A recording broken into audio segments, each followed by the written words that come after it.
काय झालं बाबा? मोठ्या मताधिक्याने तुमचा विजय झालाय, काय सांगाल, काय भावना आहेत पहिल्या?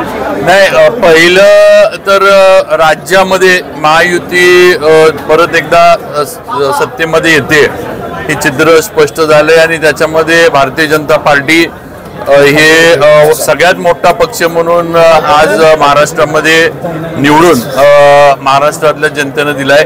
ह्याचा आम्हाला सगळ्यांना पहिला तर आधी आनंद आहे आणि देशाचे पंतप्रधान नरेंद्रजी मोदी असतील, अमितजी शाह असतील आणि आमचे नेते आणि ज्यांनी हे महाराष्ट्रामध्ये घडवलं ते मान्य देवेंद्रजी फडणवीस असतील, यांच्या नेतृत्वाचा हा करिश्मा आहे आणि नक्कीच पुढच्या 5 वर्षांमध्ये देवेंद्रजींच्या नेतृत्वाखाली महायुतीच्या माध्यमातून चांगलं काम महाराष्ट्राला प्रगतीपथावर नेण्याचं होईल। राहिला विषय माझ्या विधानसभा मतदारसंघाचा, तर मी माझ्या सर्व मतदार बंधू भगिनींचं जावळी आणि सातारा तालुक्यातल्या आणि शहरातल्या मनापासून आभार मानतो। एवढा मोठा विश्वास माझ्यावर त्यांनी दाखवला।